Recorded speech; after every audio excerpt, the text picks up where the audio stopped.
asalaamaaleykum mbokk yi di amati mbégte di ànd ak yéen ci seen émission tam-tam ni ñu koy defee nag talaata bu ne tey ñu fas yéene ci ànd ak suñu ñaari gan kenn ki nekk major Omar Diop Mbaye nekk commandant des sapeurs pompiers fële ci aéroport Léopold Sédar Senghor major maa ngi lay jaajëfal di la gërëm ci li ñu wuy si ci tam-tam.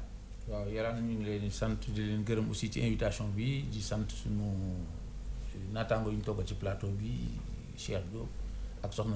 Voilà alors bu ci kanamee dina ñëw ak major ci li nga xam ne moo di journée des sapeurs pompiers ñu war ko fêter le 5 mai xam naa nag nit ñi dinañ ne lu tax ñu invité leen waaye nag diiru mois de mars bi yëpp dafa am ay manifesté yu bëri yoo xam ne ñoom dinañ ko def moo tax tey ñu invité leen dinañ xuus nag lu bëri ci li nga xam ne moo di solo su sapeur pompier. waaye nag ci wetam ma am mbégte lool fas yéene jàkkaarloog moom mu nekk sama naataango nekk sama patron. waaye sax nekk sama frère aussi ah. waay nekk sama frère. sama frère. Cheikh maa ngi lay dalal. waaw Yolande maa ngi lay nuyu. Rougui maa ngi lay nuyu bu baax. vraiment di leen remercier. ci dalal bi parce que aussi yaakaar naa ne kër gi am na ay xam-xam. dëgg la doo leen soo leen ñu tànnee. nu defuñu lu dul gërëm leen ci.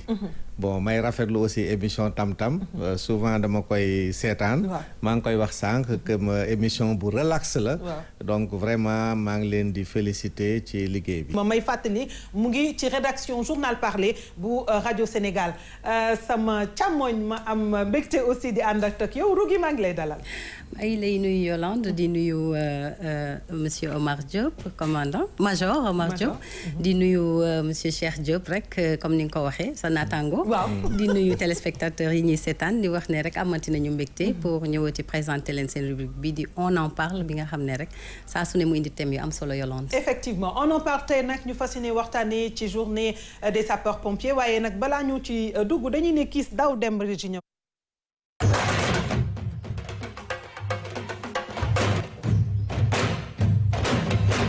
journée nationale bu sapeur pompier mu ngi am le 5 mai loolee moo tax sax ñu invité ki nga xam ne moo di major Omar Diop Mbaye nekk commandant fële ci sapeur pompier bu aéroport Léopold Sédar Senghor waaye nag li tax tey ñu fas yéene ci taxaw seetlu diiru weer bi di ñëw dinañ am ay manifesté yu bëri yoo xam ne dinañ ko def commencé nañ ko sax ndaxte am na ay don de sang ak yi ni mel ay dépistage diabète ak hépatite B yooyu yëpp ñoom dinañ ko def looloo tax sax ñu teel leen invité ci plateau bi fas yéene waxtaan ak ñoom waaye nag Rougui foog naa am na foo xam ne nag dem nañu fa seetaani li nga xam ne ñoom foofu la ñuy nekk mu di caserne ñi ñu dem seetaani élément bi dikkaat ci kaw plateau bi. xam ngeen ne chaque année sapeur pompier yu Sénégal dañuy organiser journée nationale des sapeurs pompiers journée nationale boobu day am randonnée pédestre day am journée porte ouverte mais balaa journée bi ñëw proprement dit sapeur pompier yu Dakar yi ak yu Sénégal bi yëpp dañuy faral di organiser journée don de sang mooy maanaam dañuy maye deret bi pour pompier yi la mais pour également seeni famille ak toute la population yëpp lañ ci invité tey la woon lancement bi fii à Guédiawaye ci camp sapeur pompier yi au-delà de don de sang bi am nañ ay consultation gratuite ñuy def consultation médicale am na aussi consultation dentaire yu ñuy def aussi gratuitement da ngay ñëw aussi am na dépistage hépatite B am dépistage diabète aussi bu ñuy def gratuitement donc loolu ñoo ngi ci suñu mbokk yëpp mooy famille pompier yi et également population yi ñu ñëw jàppale ñu ci may deret bi parce que xam nga ne pompier moom de par intervention yu muy def au quotidien xam nañ importance may deret donc programme bi nag suñu jógee fii semaine prochaine dinañ dem Parcelles Assainies précisément le 25 le 5 mars ñu dem Rufisque le 10 mars dañuy dem fële cité police am nañ benn unité mooy bu ñuy wax groupement des unités spécialisées bu sapeur pompier bu nekk foofu le 17 dinañ dem Pikine 17 mars le 7 avril ñoo ngi mooy camp pompier bu nekk Sicap Jëppal ak le 21 avril ñoo ngi camp Malick Sy donc ñoo ngi ci ñaax di oo suñu collègues yi suñu xarit yi suñu am di jàmm yi maanaam population sénégalaise bi yëpp ñoo ngi leen di invité ñu ñëw àndandoo ak sapeur pompier yu Sénégal yi pour maye deret mais pour également ñëw def ay consultations gratuites.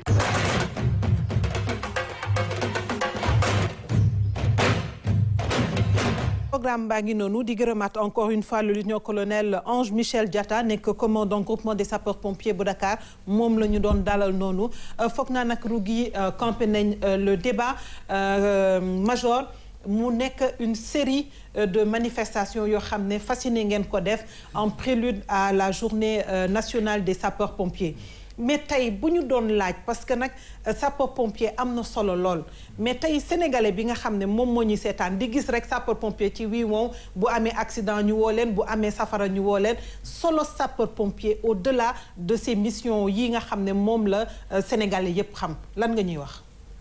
bon pour tënk ko day xaw a jafe ndax sapeur pompier mooy doomu aadama bu nga xam ni yàlla dafa opté pour dimbale. moom bu nekkee ci tolof-tolof mën nañu wax ne lu kenn ñemewul def moom la ñuy woo lu kenn aussi du ma wax sañu la def moom la ñuy woo parce que des fois situation day tollu képp ku nekk ci danger sapeur pompier ngay woo dëgg la waaye donc pour wax sapeur pompier moom mooy nit ki nga xam ne daal dafay jug ci gàttal pour xettali képp ku nekk ci jafe-jafe loolu mooy bu ñuy tënk mooy sapeur pompier waaye su fekkee dañuy wax ci comme li nga ko waxee ñu campé waa débat bi par rapport ak solos journée nationale des sapeurs pompiers. Tout à fait. Parce que bu ñu koy wax dañuy xaw a indi historique bi tuuti. fan la jógee. parce que dafa am lu ñuy wax journée internationale des sapeurs pompiers. Tout à fait. parce que sapeur pompier journée internationale dafa jógee ci ay australiens. ñu defoon benn feu de forêt mu am 5 éléments yu ci gaañu. ñoom ñu bëgg rappeler wu loolu ñu ni dañuy xool naka la ñuy defee journée mais comme la Saint-Florent mooy patron sapeur pompier yi. Effectivement. ñu jël le 5 bi ngeen fêté seen saint bi. ñu def ko journée sapeur pompier. et Sénégal nag commandement bi di ko fêté ren mooy 3e édition. donc 3e édition 2020 commandement bi chaque année dañ koy def pour indi population bi mu ñëw vers ñun xam lan la ñuy def. parce que gis sapeur pompier jël romb ci ak seeni oto. accident bu amee nga gis leen. dañu am journée bu nga xam ne dañuy woo Sénégal yëpp nag di ñëw leen ngeen gis facette sapeur pompier yi intervention yi ñu war a def ak naka la ñu mel naka la ñuy dundee ci seen biir. parce que aussi c'est important population bi comme ñoom ci seeni chaque fois lépp lu leen yitteel ci la ñu nekk. ñoom aussi ñu am journée bu nga xam ne ñun dañ leen di invité. ñu ñëw ba ci suñu biir ñu ubbi leen suñuy buntu. ñu xam sapeur pompier vraiment mooy lan. ak dina am ay ateliers yoo xam ni vraiment ku fa ñëw après lu ci bëri ci sapeur pompier bu la leerul woon di nga ko xam. di nga ko xam Cheikh balaa maa jox Rougui parole dañu gis.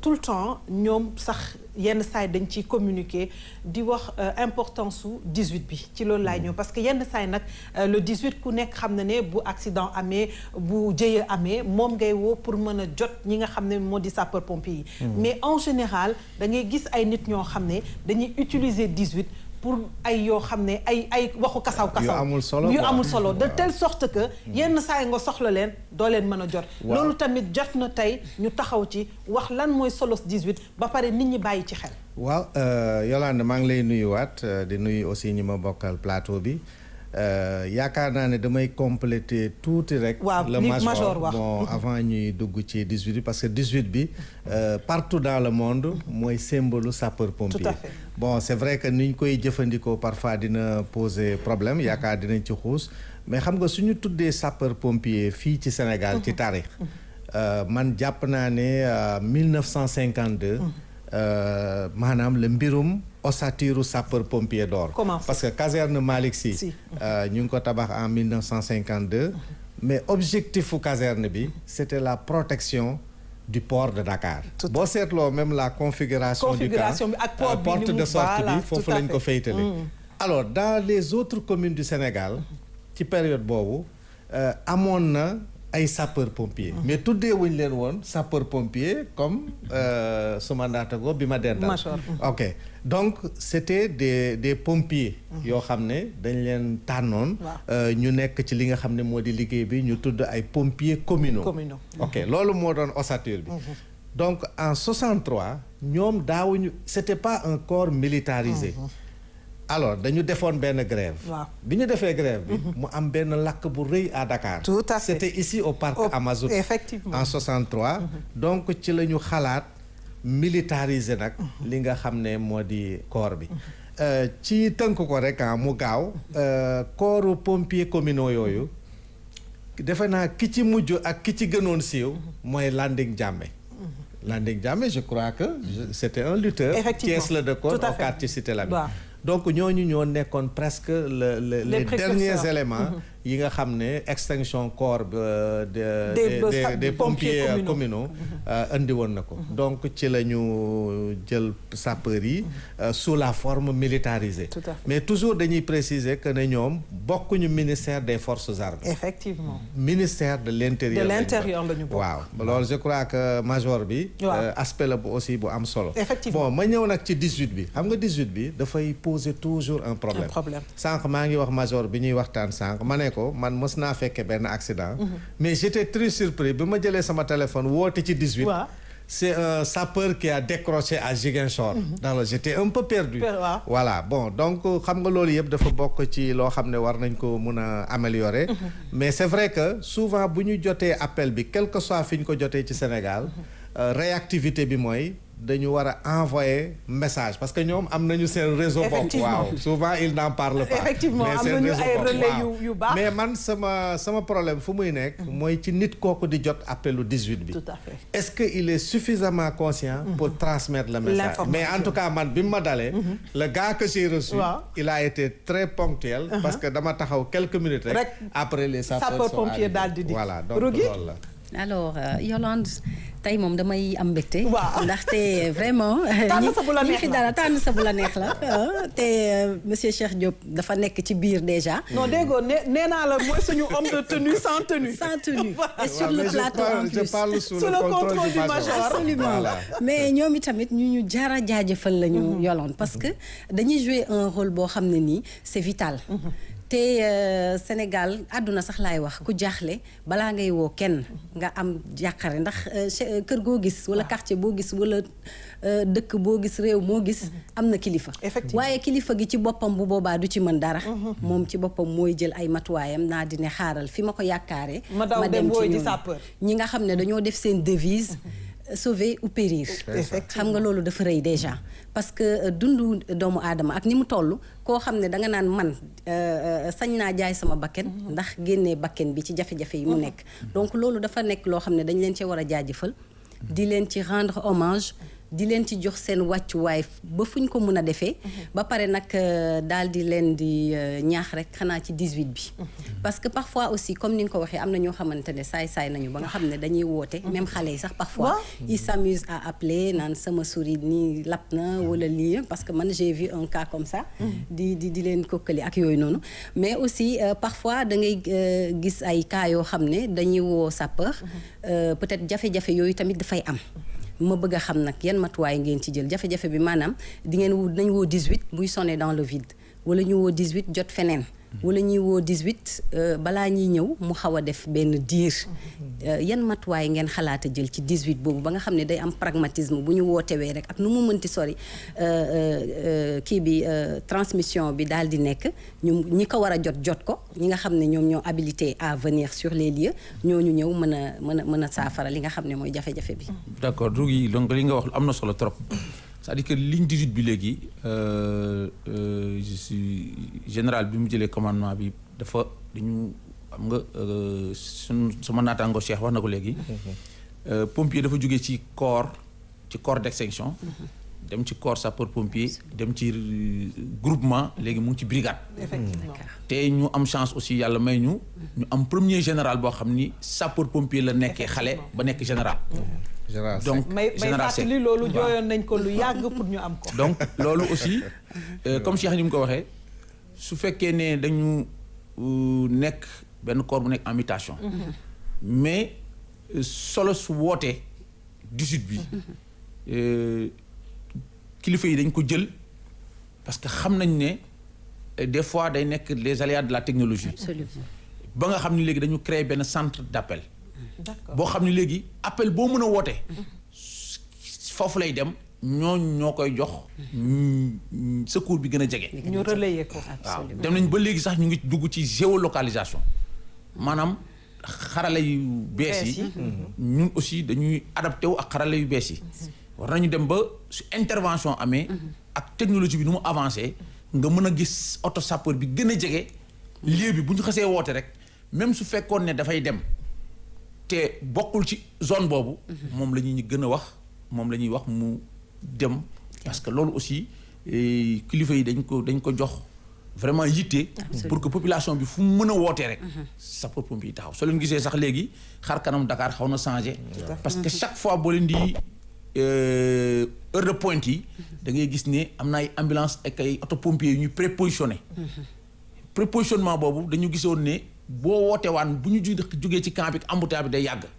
léegi su ñu leen defee ci axe yi nag day gën a gaawal maanaam intervention Tout à fait. donc loolu lu kilifa yi jël en compte la maintenant 18 bi aussi li ñu ciy fooye parce que aussi dafa am importance maa ngi ko doon wax sànq ak Cheikh woote pour sapeur jël la pour sapeur ñëw maanaam kii woote dafa nekk ci détresse Absolument. waaye da ngay wax naka laa koy wooye moo am Voilà, importance surtout. parce que toujours nit ñi tey ñu bëri xamuñu nu ñu wooyee pompier Absolument. parce que saa booy woo pompier da nga bëgg mu ñëw ci anam bi nga ko bëggee mais Effectivement. des fois nga wooñu ci anam bi nga xam ni xamoo noo ñu wooyee ba nga xam ne bu ñu ñëwee Absolument. ñun sur les lieux la ñuy compléter sa woote parce que ci la ñuy jéem a wutaat ay oto ñu ñëw Et sur ce plan-là major dogguma la xam nga fii ci RTS2 am na émission boo xam ne dañ koy woowee secours d'urgence et sur ça am na ñoo xam ne jàngale nañ nit ñi naka la ñu waaree woo le 18 parce que loolu tamit c'est très important mu nekk ci biir secours d'urgence émission boo xam ne fii lay daw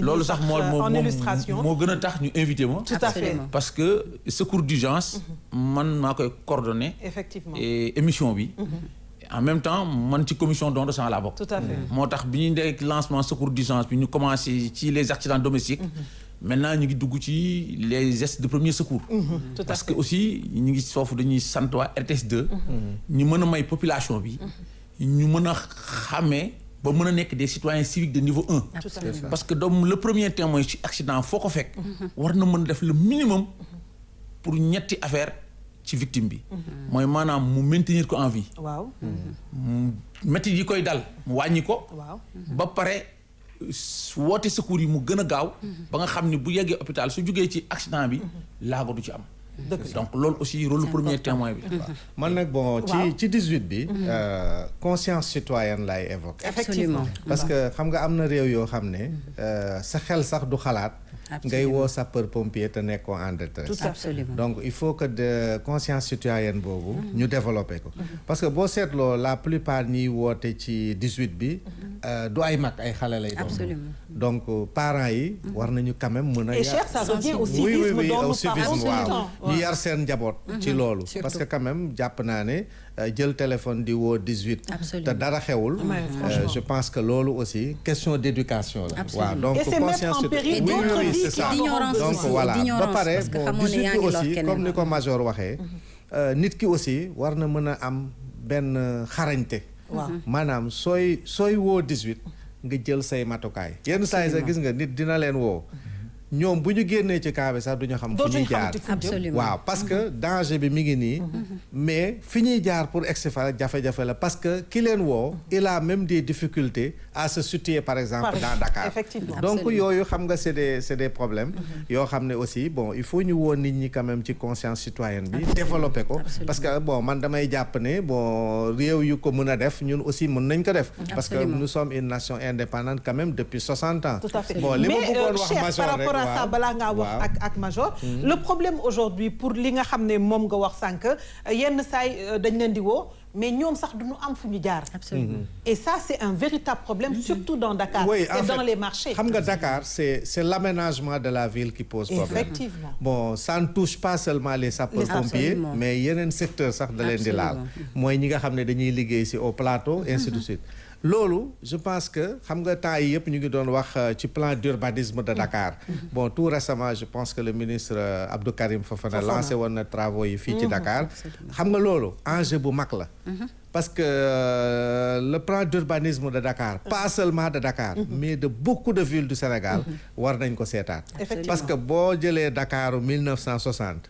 bokkul ak Dakaru 1980 bokkul ak Dakaru donc urbanisme bi day développer mais l'aménagement urbain ne suit pas le développement. Le cadre de vie ne suit pas.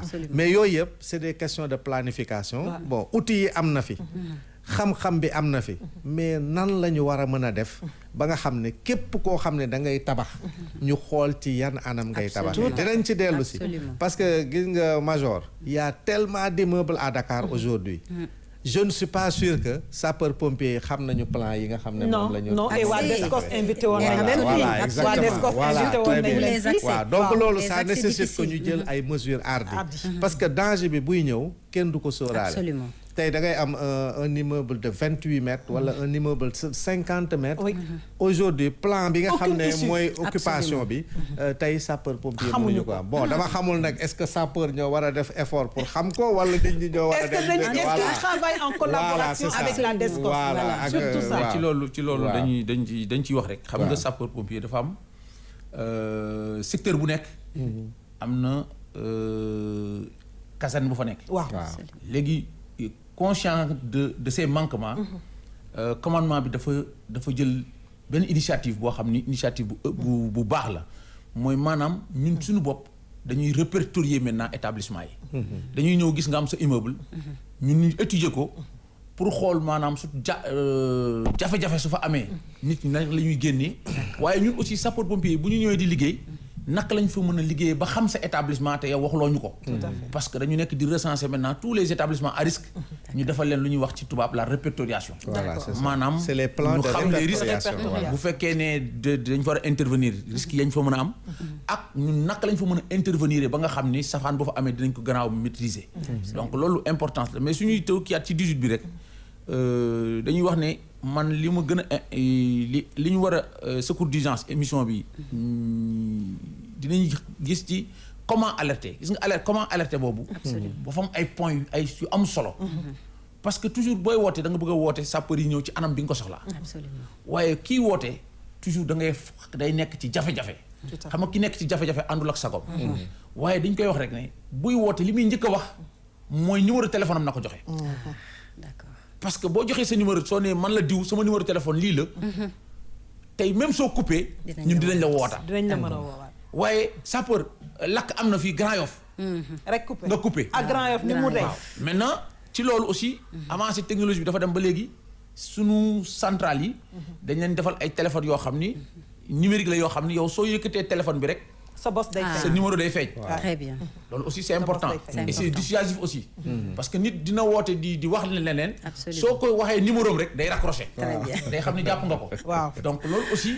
c'est une bonne avancée. kilifa yi ñi ngi xalaat. di lu nga xam ni mooy gën a gaawal solos intervention bi. parce que loolu mooy tax que soo wooyee sapeur rek ñu ñëw ci anam bi ñu wooyee donc. parce que en fait xam nga norme bi. je parle toujours sur le contrôle du major. su fekkee bëccëg la. sortie bi major je crois que c'est 1 minute. effectivement ok le soir c'est 2 minutes. donc il faut ñu créer conditions yi pour que ces normes là soient respectées. sapeur yi suñu leen alerter le temps que ñuy génn c'est 1 minute. su fekkee bëccëg la su fekkee guddi la 2 minutes la ñu may pour ñu génn ci camp bi pour dem ci intervention bi. donc xam nga norme yooyu. ça bon pour bañ a am retard ci intervention bi am na facteur yu bëri yoo xam ne dafa war a nekk en amont d'abord avant en aval donc pour permettre ñoom ñu mën a def correctement seen alors balaa ñoo continuer ak Major continuer ak Cheikh ak Rougui dañuy daal di dem xool ji parce que les sapeurs pompiers aussi sont vraiment fii pour dimbali aussi nit ñi ci loolu nag dañuy dem xool ji don de sang bi nga xam ne defoon nañ ko ñu ñëwaat ci kaw plateau bi. don de sang bi moom dafa nekk loo xam ni c'est un devoir boo xam ni képp koo xam ni mën nga ko danga ko war a def te franchement dafa dem ba nekk traduction ci man parce que c'est ma 6e fois boo xam ne maa ngi def de don de sang moo tax bi ma déggee annonce bi rek ñu ne ma dañuy def don de sang mardi ci camp sapeur yi j'ai pas hésité parce que sapeur tamit franchement dafa nekk corps boo xam ni moo gën a jege population bi waaw moo gën a jege population bi te dañuy am benn complicité ñun ak waa sapeur moo tax des fois sa bopp sax day metti doo bëgg a dem hôpital da nga ne xaar ma dem sa sapeur nga am tàpp xaar ma dem sapeur moo tax daal j'ai pas hésité à le faire moo tax ma fay.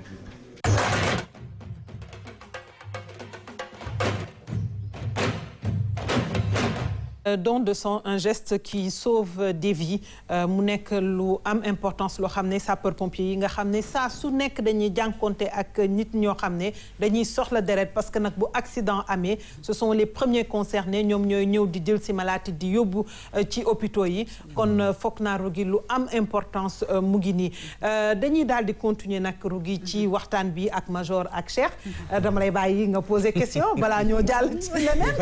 mais Yolande ci élément bi am na lu ci am solo loo xam ne je pense que mën nañ ko relever mooy le rôle des infirmeries de garnison gis nga waa ji wax na ko nee na ñun bu ñu suñu bopp di metti sax ñoom duñu xalaat opé mais dañuy xalaat sapeur pompier mais loolu ci corps yëpp la soo demee armée les infirmeries de garnison rôle bu mag la ñuy jouer ñu bari bu ñu xëyee suba foofu la ñuy dem faju ji peut-être que affaire bi day yomb bon ñii aussi les sapeurs seen infirmerie de garnison yi man mun naa ko témoigner aussi liggéey bu am solo lañ fay def waaw donc dinañu boo seetloo sax oui même l'armée voilà la police mais boo seetloo ñi fay faju population civile bi sax ñoo ëpp ñi nga xam ne dañuy sol tenue donc région yëpp soo demee les infirmeries de garnison presque dafa am rôle bu am solo boo xam ne dañ koy jouer ci santé population yi je pense que loolu aspect bu am solo activité bi ñu def mu di don de sang bi am na solo ñu ngi jëm ci weeru koor ñu bëri dootuñu mën a ti maye deret ndax koor gi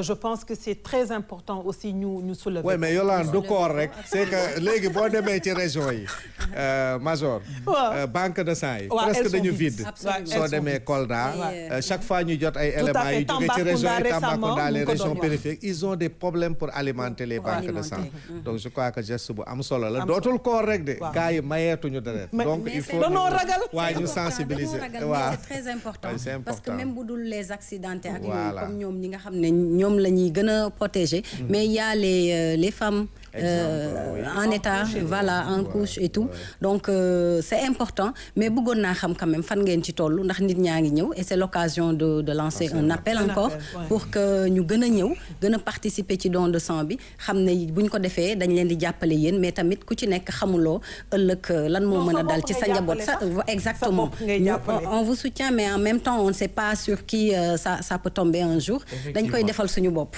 effectivement Rougui li nga wax nii donc comme campagne don de sang bi man ci commission bi laa bokk parce que loolu moo waral invitation bi absolument et ci campagne don de sang bi cérémonie bi le lancement bi gis ngeen ci film bi ñu seetaan léegi général bi solo bu mu ko jox moo tax moom moo ko présider boppam ànd ak préfet Guédiawaye ak autorités yi nekk foofu yëpp pour wan ne parce que objectif bi sapeurs pompiers yi am Sénégal wax nga ko léegi Yolande mooy que ñun li ñuy importance su deret ci nit ñun xam nañ ko te chaque intervention dañuy gis nit di ko ñàkk. absolument ñun nag kilifa yi lancé benn campagne nee na ci journée sapeur pompier bi du ñu yem rek. ci wane sapeur pompier lu mu tout à fait dafa war a am ak citoyen bu ñu war a def. boo xam ni ci vers population bi pour créer campagne don de sang bi. campagne bi nag cérémonie de lancement bi le 18 passé la ko général bi def ak Guédiawaye. donc dafay déroulé wu ci Sénégal yëpp. d'accord caserne sapeur pompier yi nekk Sénégal yëpp ku ci nekk am nga sa programme bi moom la yor nii. donc tey fi may wax ak yéen nii Parcelles Assainies ñu ngi joxe foofu. d'accord te ci don de sang bi aussi du foofu la ñu yem dafay am consultation médicale gratuite. d'accord dafay am consultation dentaire gratuite. dafay am aussi dépistage sur. l'hépatite ak le diabète. loolu yëpp c'est pour montrer population bi ne. toujours parce que thème journée bi sapeur au cœur des populations la. Ça veut dire que sapeur bi dafa war a dugg ci population bi. ba population bi xam ni non seulement ñoo nekk. parce que Diop wax na ko léegi. concept Armée Nation aussi daf ñuy indi. exactement boo xoolee suñu infirmerie yi. soo amee ci mois bi 2000 consultants. sapeur yi du ñu mot 20. tout à fait donc dañ ko fa def rek pour population yi. c'est ça donc solo campagne bi nag dañuy woo population bi rek. Yolande wax na ko léegi boo xoolee dafay xaw a jege koor gi. te pendant koor gi aussi. banque de sang yi dañuy woote sax des fois. alerte pour nit ñi ñëw may leen dara. ci foofu aussi dañuy gërëm waa CNTS. parce que ça fait 3 ans ñu ngi ànd ak ñoom ci campagne bi. vraiment ñuy fu ñu leen woo ñu ñëw. jàppale ñu ci collecte bi ñun aussi kilifa yi jël moyens yi. mettre ko à notre disposition pour ñu def campagne bi. parce que suñu commission bi médecin capitaine. Jaxeer mooy présidente commission bi. D'accord. Mais actuellement elle est mu ngi ci terrain bi. donc moo tax man ma ñëw. di wax au nom de la commission de don de sang. mais objectif bi ñu am. waaw moo ñu am 2000 poches. parce que première édition bi on s'était fixé 500 poches. ñu am 800. deuxième édition bi ñoo fixé wu 1000 ñu am 1500. D'accord. je sais que bii nag moom 2000 bii di ngeen atteindre mën nañu mën a atteindre 3000. Absolument. yëpp boo population bi rek wan leen ne. wax nga ko léegi. deret bi ñuy maye. kenn xamul man mii di maye sax. xaw ma ndax suba ma. Absolument. ndax doo ko soxla ou pas Absolument. tout à fait. donc loolu. lu am solo la lu nga xam ne ñu ngi ciy woo population bi yëpp. Alors, sapeurs-pompiers au cœur des populations balaa ñoo ñëwaat ci sapeurs yi parce que bàyyeeguma leen bàyyeeguma cher dañuy daal di dem suñu coup de cœur bi nga xam ne mooy suñu deuxième élément dem xooli ji une place mythique de Dakar xool mutation bi mu def fan yi dañuy dem ñëwaat ci kaw plateau bi.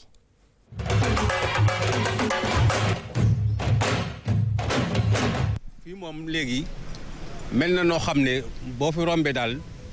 da ngay am envie toog fi daal par rapport ak avant parce que bu njëkk da ngay bëgg a toog sax doo am foo toog wala nga bëgg a féexlu doo am foo féexloo mais actuellement place bi daal leer na set na li fi war a am lépp am na fi vraiment te loolu la ñu di séentu ci ñi nga xam ne ñoo fi nekk ñi def ko daal kon daal ñi ngi ñaan yàlla rek lu mel ni di gën a yokku bañ a yem place de l'Indépendance rek.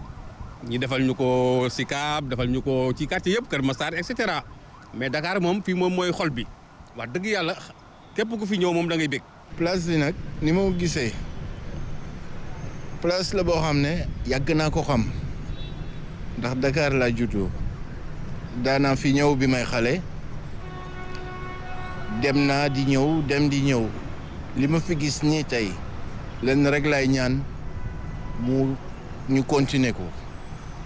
parce que amoon na ay jamono place bi dañ ko xawoon a bàyyi tuuti négliger ko tuuti fi mu nekk tey place la boo xam ne gis naa ni ñuy toogee amuloo benn problème place bi set na lépp loo xam ne da nga koo bëgg a sànni am na ay mbalit yu fi nekk mën nañu fii ma toog soriwuñu mbalit lépp loo xam ne war nga ko sànni am nga fa koy teg voilà place la tamit bu tranquille na lool ndax amoon na ay jamono mënoo toog te kenn ñëwul di la sonal sànq ba léegi ñu ngi toog kenn ñëwul sonal ni place bi daal place yu jàmm la quoi waaw gis naa ci jàmm. place bi daal maa leen di gërëm bu baax d'abord en première position si seen laajte bi place bi. je crois que saa yu ma compte si rek Kër Massar laa dëkk saa yu ma ñëwee fii laay feexlu actuellement donc ça a été bien rétabli il y a la sécurité en même temps boo seetee de gauche à droite doo xool à peine 30 mètres te gisoo un homme de tenue taxaw di xool vraiment c'est vraiment abordable à ce moment maintenant ba pare neex naa feexlu foo toog rek foo tourner tu peux t'asseoir tranquillement tu peux faire ton jeu tranquillement sans dérangement. maa ngi koy ñaanal bu baax pour ni mënu ko def dans la banlieue surtout de notre côté Kër Massar ñaan naa vraiment pour ni mën a seetaat bu baax foofu lu ñu fi mën a def normalement lu mel ni lii ndax Kër Massar est devenu un quartier très populaire actuellement.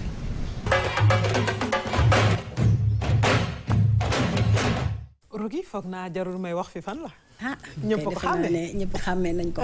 place de l'Indépendance waaye changé na de taaru na de fi mu toll nii moom. gis nga ku sañoon moom boo doxee ba naaj bi tàngal sa yaram. xaaral ba koor gi ñëw nga dem toog tuuti daal di féexlu. mu ngi noonu dallu doog a poursuivre ce chemin. parce que dañuy gis ne sax dans les pays occidentaux da ngay gis nit ñi amuñu jot ba nga xamante ne.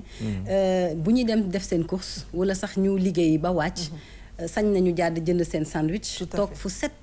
lekk dallu xaar seen train wala ñu xaar seen métro dugg ci ndànk dem ñibbi alors que fii avant mënoo koon am parce que boo demee di nga gis ñoo xamante ne nii dañu am wéra di xel ñi ngi fay nekk di roode doo ñemee toog am na ñoo xamante ne dañuy sànni partout seen li ñu lekk ba pare léegi amatu fa verdure bi macha allah poussé na ba nga xam ne air pur dina la dugg donc fii daal moom yaa xam Yolande jàmm ngi fi daal jàmm ngi fi set na rafet na. waaw oui place de l'indépendance place mythique la. oui absolument.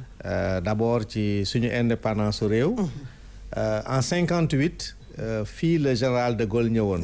en fait dañ ko tuddee place de l'indépendance parce que dañu am indépendance. mais en réalité place Protet la tuddoon. tout à fait alors donc fii le porteur de pancarte yi ak ñëpp dalaloon général de Gaulle. en 58 mu jóge Guinée Conakry.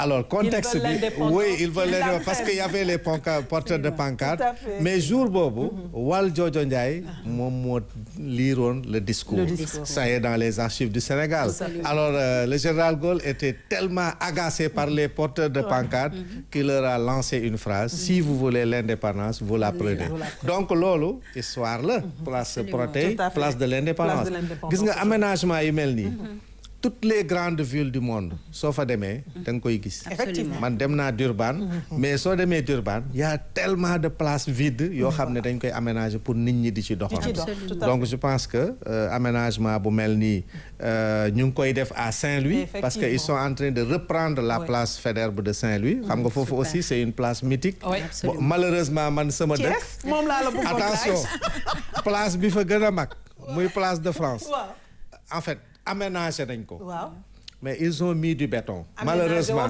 non aménagé nañ ko sax. ils ont mis du béton. waaw mais fi nga xam ne Thiessois bu ci nekk fa nga juddoo fàttaliku les jets d'eau. tey jii soo fa demee sa xol day metti xam nga lu tax. waaw parce que dama jàpp ne aménagement am na loo xam ne àndul ak moom. dëgg la restaurant suñ koy tabax. nañ ko tabax feneen. mais pas ci place publique. man loolu ça a été quand même mon combat. man waxtaan naa ci ay nit mais je dis que franchement man loolu rek moo ma gêné daal parce que place boobu ñun bi ñuy nekk ndaw Thiès. vraiment bu indépendance jotee. ñëpp bu ñu défilé le matin le soir xale yëpp fa la ñuy dem.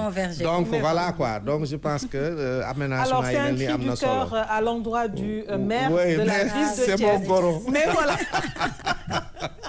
d'ici peu nañu bu ñu demaatee ci place boobu wala bu fa Cheikh demee nañu fa fekk ay aménagement yoo xam ne mais il faut ñuy defar ay fleurs defar def suuf ainsi de suite parce que gis nga la oui le béton partout c'est pas bon man ànduma ci donc il faut ñu def ay fleurs defar suuf ainsi de non entretien bi nag mooy suñu problème mooy suñu cat absolument voilà par exemple je me rappelle à Thiès en 2004 defaroon nañu beaucoup de place ci indépendance bi mais tey soo fa jaaree mënoo fa sax gis benn plante buy dund xar yi lekk voilà exactement Major waaw mais dañ koy rafetlu rek xam nga lu baax moom Sénégal xam na lu baax aussi vraiment su gisee place bi ni mu mel dañuy war gën a yaat conscience citoyenne bi rek ñu xam ni étranger bu ñëwee ci Sénégal surtout li mu gën a xool mooy su baaxee da koy yóbbu su bonee aussi da koy yóbbu tout à fait ñun nañu gën a yaat suñu bopp xam ne ñun Sénégal dañu bëgg lu baax donc vraiment ni mu mel nii ñun ñëpp nañu comprendre ne effort lañu def pour mu mel nii donc tout un chacun aussi boo fa nekkee effort bi nit ñi def fexeel ba bul ko dellowaat ni mu meloon donc loolu moom conscience citoyenne la ñuy yee rek pour que population bi ku ci nekk xam ne nit ki même sa buntu kër sax nii la war a mel. mu ngi noonu même sa buntu kër nii la war a mel. surtout pour la salubrité. parce que gis nañ ne léegi foofu kenn dootu fa sànni. teg nañ fa ay mbalit.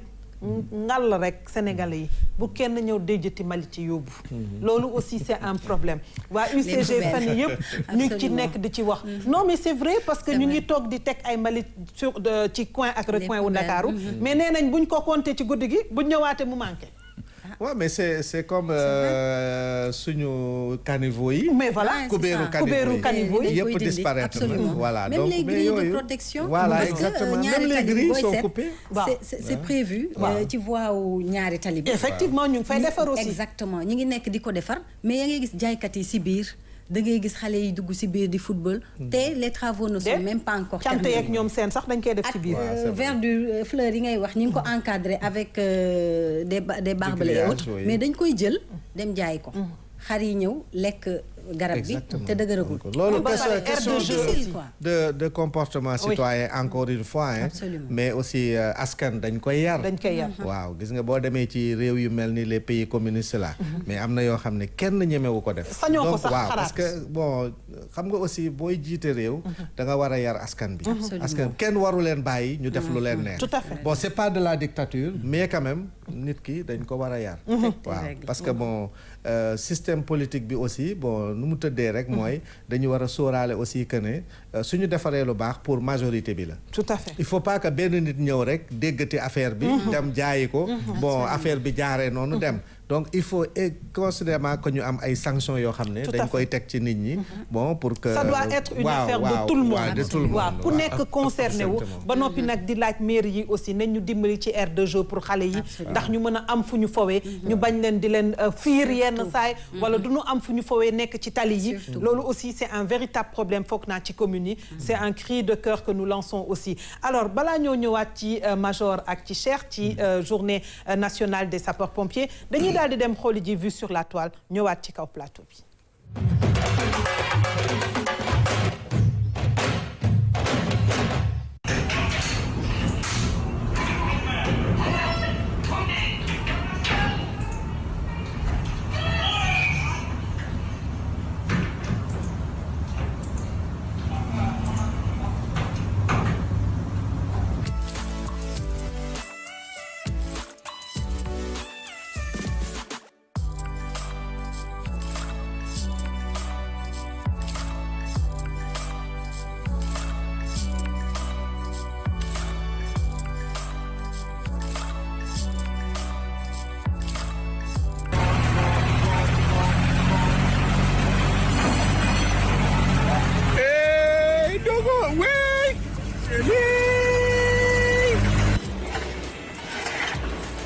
I know protect a bit of white.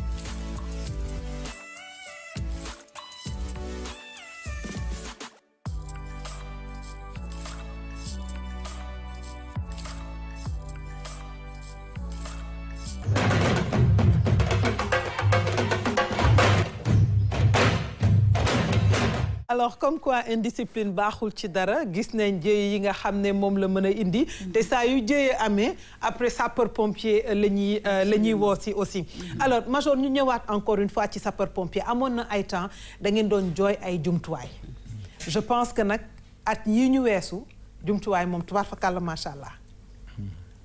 waaw jumtuwaay moom présentement bon il y a des voix beaucoup plus autorisées que moi pour wax vraiment l'équipement des sapeurs-pompiers. Et donc présentement on a vraiment dans toutes les casernes les moyens sont. ñaata caserne moo am Sénégal sax. bon il y a 18 compagnies et une cinquantaine de casernes. d'accord au Sénégal maintenant par rapport ak équipement bi vraiment il y a une montée en puissance. vraiment sapeurs yi am na équipement. un projet vraiment de 26 milliards bu président de la République jox sapeurs-pompiers pour ñu gën a mën a nekk au chevet des populations. donc présentement c'est que gis ngeen cérémonie de lancement bi président ci boppam moo ko lancé Grand Théâtre waaw. donc vraiment xam nga secours moom du doy. déedéet. waaw tey secours aussi mënoo chaque quartier nga def fa unité sapeurs-pompiers. waaw. waaw chaque quartier mën am unité sapeurs-pompiers donc li ñu am boo xoolee fii année yi passé ak li nekk ak li ñu am ren. waaw li ñu am période bi vraiment sapeurs yi du ñu ne macha allah. su moyens yi bëri nañu. moo tax aussi commandement bi conscient ci moyens yi yu mu bëree monter en puissance bi caserne yi parce que boo xoolee man sapeur-pompier aéroport laa nekk. waaw Léopold Sédar Senghor. général bi mu fay def caserne. Wakaam Yoff Ngor Almadi amuloon caserne. tout à fait cëpp lañ dépendroon. maintenant léegi maillage territoire bi politique bi commandement bi am mooy mailler carrément territoire ba nga xam ni normalement le premier témoin wala la victime fu mu mën a nekk 10 minutes après sapeur yi war nañ la fa fekk maximum waaw ci loolu nag ci lañuy kilifa yi di xalaat pour ñu def maillage boo xam ni vraiment sapeur yi dinañ caserne yi dinañ gën a bëri waaye mooy moom fu mu nekk nii yàlla xam na ni population bi sax bëri na bëriwul waaw bëri na lool parce que aussi mais mooy du doy waaw mooy et cher c'est encore vraiment à pourvoir oui en en fait matériel bi pour man vraiment dama koy saluer dans l'histoire des sapeurs-pompiers fàttalikuwuma fu ñu jotee matériel bu toll nii comme dit Major matériel bi du doy je pense que loolu dafa dugg ci perspective bi parce que xam nga léegi les sapeurs-pompiers dañ ko ériger en brigade c'est un peu sous le format d'état-major parce que loolu moo tax sax général di ko jiite donc c'est un peu l'équivalent de l'armée de terre c'est comme l'équivalent un peu de l'armée de l'air parce que ñoom ñëpp seen ci bopp bi ay général de brigade ñoo fa nekk donc loolu am na solo mais li ci ëpp solo mooy maillage bi maillage du territoire bi matériel bi ci perspective boobu lañ ko joxe bon parce que président moo ko jiite woon keroog aussi ci grand théâtre aussi wax na fa wax bu am solo donc maillage bi tey jii mooy enjeu bi pour man que chaque département au moins ñu mën a am caserne sapeur pompier c'est vrai que xam nga Sénégal ni mu tëddee jafe na nag ça moom franchement surtout les zones les plus reculées bon c'est difficile zone aurifère yi surtout lu tax may appesantiru ci zone aurifère yi xam nga éboulement yi tout le temps dañ koy dégg et mais foofu nag aussi gis nga Yolande il faut que société minière yi xaalis bi ñu yor aussi ñu créer les conditions pour que secours bi gaaw parce que loolu am na solo bon leneen li mooy c'est vrai que sànq maa ngi koy wax réew mi Sénégal dafa yaatu trop yenn saa yi ñu woo sapeur vraiment ñu def seen kéemtalaay kàttan mais parfois fi ñu leen di wooyee moom mooy jafe accès bi waaw waxuma sax na ci réewu taax yi nii dañuy ñëw ba ci benn quartier ñu ne leen kër gële la mais oto bi amul fu muy jaar waaw sàkkantuma laa nag yenn saay boo demee ci suñu gox-goxaan yi yenn saay dañuy jóge ci ay distance yu sori yoo xam ne dañuy dem di éteindre ay feux il y a quelques années bon amul woon caserne sapeur pompier à Kaffrine amul woon à Koungheul donc c'est la compagnie de Kaolack ñoom ñoo doon gérer voilà imagine nga jógee Kaolack ñu alerter la à Koungheul donc ça pose pas mais léegi alhamdulilah léegi vraiment tane na loolu c'était ci at yi ñu génn donc man je pense que processus boobu nu nekk processus bu am solo matériel bi aussi am na solo bon xaw ma nag bëgg naa laaj Major ne ko parce que xam nga aussi am matériel baax na mais jëfandikoo matériel bi beneen affaire la entretien matériel bi beneen affaire la waaw que vraiment bon yaakaar naa ne loolu moom duma leen ko jàngal parce que c'est des militaires donc ci conditionnement hommes yi pour d'abord l'utilisation du matériel mais aussi pour l'entretien du matériel bon loolu yëpp aussi ay paramètres la yoo xam ne dañ ko war a jël en compte Major rapidement loolu moom je pense que commandement bi dañ ci am d'abord anticipation sax balaa matériel di ñëw c'est ça parce que am na ci ay éléments yu nga xam ni ci matériel bi dañ leen yóbbu woon Chine ñu def formation pour matériel bi et que aussi xam nga militaire moom dafa am cadre bu nga xam bu ñu la ci tegee kilifa gi bu ñu la joxee matériel dañ koy saytu parce que wax naa leen léegi ne dañu dem ba léegi sax dañu dugg ci géolocalisation parce que oto bi bu génnee ci camp bi ba muy yegg intervention ba muy dem hôpital dañ koy pister di xam fu mu jaar di xam aussi bu ñu alerté bi gën a jege na war a dem maintenant par rapport ak entretien bi ak toppatoo bi loolu moom kilifa yi dañ ko jël à bras parce que xam nañ ne aussi booy bu ñu la joxee dara amoo ci entretien dafay gaaw yàqu ñun sapeurs yi ñun ñoo ko gën a bëgg parce que ñun aussi fierté la ngay def mission ñu mettre la dans les conditions yu la permettre nga def mission bi c'est important parce que tey bu ñu la nee demal mission ñu jox la oto bu nga xam ne wóor na la ne yow boo ci duggee sax yow balaa nga yegg am nga satisfaction xam ni mission bi nga jëm di nga ko mën a def donc moo tax matériel bi mu ñëwee kilifa yi commandement bi dañu jël vraiment partie bu nga xam ni entretien ak remise à condition. ñoom dañ ko sax caaxaanawul. donc ñun aussi ñi nekk ci caserne yi. dafa am journée yoo xam ni entretien général lay. kese ngeen di def. kese. D'accord. pour que oto yi mën a ñoŋ. ñu gën ko mën a yor ay ati. tout à fait ba yeneen mën ko fi fekk. alors Major daal bëggoon naa li am solo li nga xam ne yéen a ngi koy def ci RTS 2. muy secours d'urgence. ñu gis ci nag ay accidents domestiques yoo xam ne. moom la ñuy dund chaque jour surtout ñun jigéen ñi ak ñi nga xam ne ñoom ñoo ñuy jàppale ci kër yi ñu leen fay bàyyi. ñu gis ci ay thèmes yu am solo.